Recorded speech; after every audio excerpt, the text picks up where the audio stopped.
అంటే పర్సనల్గా మీ పర్సనల్ రాజకీయ జీవితానికి వస్తే టీఆర్ఎస్లోంచి మీరు బయటకు వచ్చిన తర్వాత కొంత కన్ఫ్యూజన్ స్టేట్లో ఎటు వెళ్లాలో తెలియనటువంటి పరిస్థితుల్లోనే మీరు కాంగ్రెస్లో చేరారా? నేను సిబిఐ జాయింట్ డైరెక్టర్ లక్ష్మీనారాయణ గారిని కలిసిన తర్వాత ఆ రోజు ఉన్నటువంటి తెలంగాణ రాష్ట్ర సమితి అగ్రనాయకత్వం మీద పోరాటం చేయాలంటే అధికారంలో ఉన్నటువంటి పార్టీ తప్ప ఇంకొకరు చెప్తే మేము సిబిఐ కేసులు చెయ్యము. కాబట్టి ఆయన చెప్పారా? సిబిఐ జాయింట్ డైరెక్టర్ గారు చెప్పింది ఏంటంటే అయితే మీరు హైకోర్టు నుంచి ఆర్డర్ తెచ్చుకోండి, లేదా కేంద్ర ప్రభుత్వంతో ఎన్ఆర్సీ చేయించి హోంమంత్రితో చెప్పించుకోండి రండి అన్నారు. ఆ రెండు ప్రయత్నాలని సక్సెస్ చేసి ఏదో ఒక రకంగా వీళ్ళు చేసినటువంటి తప్పుల్ని ఎండగట్టడానికి, ప్రజాబాహల్యం లోపల వీళ్ళు చేసినటువంటి తప్పులకి ఏమైనా సహకరిస్తారేమో అనేటువంటి ఒక చిన్న ఆశతోటి ఆ రోజు ఉన్నటువంటి పరిస్థితులలో అటువైపు వెళ్ళడం జరిగింది.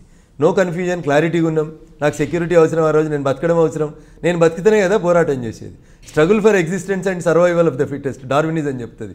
నేను బతికితేనే కదా సార్ ఈరోజు మీరు అనేటువంటి ఉన్మాదినో తీవ్రవాదినో లేకపోతే ఇంకా తెలంగాణలో ఫైర్ బ్రాండ్నో అనేటువంటి మాట ఎప్పుడు వస్తుంది?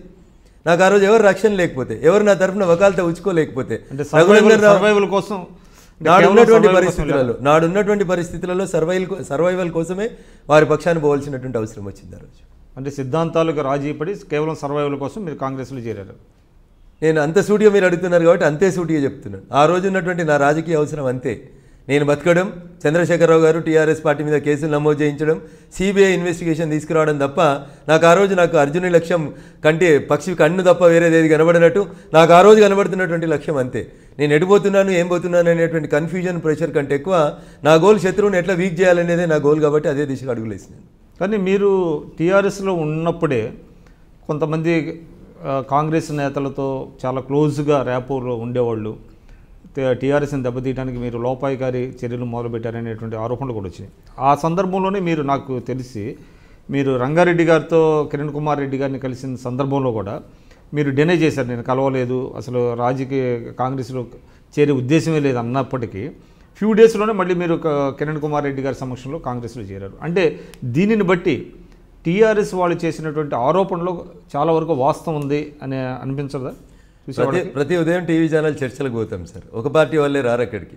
ఒక మాగం రంగారెడ్డి గారే రారు. ఇప్పుడు ఆర్మూర్ ఎమ్మెల్యే జీవన్ రెడ్డి గారు కూడా వస్తారు చర్చలకి. పాతూరు సుధాకర్ రెడ్డి గారు కూడా వస్తారు టీఆర్ఎస్ పార్టీ నుంచి విప్. వచ్చినప్పుడు మర్యాదపూర్వకంగా కలుస్తాం, మాట్లాడతాం, నవ్వుకుంటాం. ఇట్ డస్ నాట్ మీన్ ఎవరి వ్యక్తిత్వం వాళ్ళకు ఉండదు, కలిసి మాట్లాడుకున్నారు కాబట్టి వీళ్ళంతా ఒకటే అనేది ఉండదు కదా సార్. ఇప్పటికి కూడా ప్రతిరోజు చర్చలలో చాలామంది వ్యక్తుల్ని కలుస్తూ ఉంటాం. వ్యక్తుల్ని వ్యక్తిగతంగా కలవడం వేరు. అంటే అప్పుడు సీఎంని కలిశారు మీరు అనేటువంటిది నేను మళ్ళీ చెప్తా ఉన్నాను. ఆ రోజు చెప్పినా ఈ రోజు చెప్తా ఉన్నాను. నేను వారు ఆరోపించినట్టు కిరణ్ కుమార్ రెడ్డిని కలవలేదు, వారు ఆరోపించినట్టు చంద్రబాబు నాయుడిని కలవలేదు. అసలు ఎవరిని కలవాల్సిన అవసరం నాకు లేదు.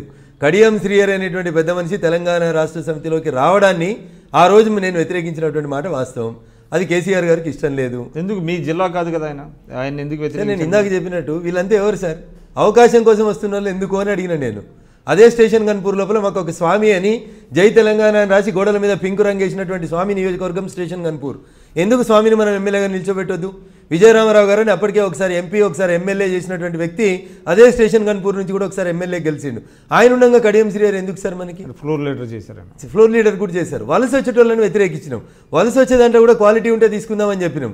అవకాశం కోసం వచ్చేటోళ్ళు, మనకు వ్యతిరేకంగా ఆంధ్ర పార్టీలతో మిలాఖత్ అయినని మీరు ఆరోపించినటువంటి వ్యక్తులు, మనల్ని తన్నినోళ్ళు, నై తెలంగాణ అన్నోళ్ళని మేము వ్యతిరేకించినాం. దాంట్లో తప్పేముంటుంది సార్? ఏ గంగల మునిగి ఆ కాకులన్నీ అంశాలైనాయి సార్? ఎందుకు వచ్చిరు వాళ్ళంతా చెప్పు. Kindly subscribe to I dream news.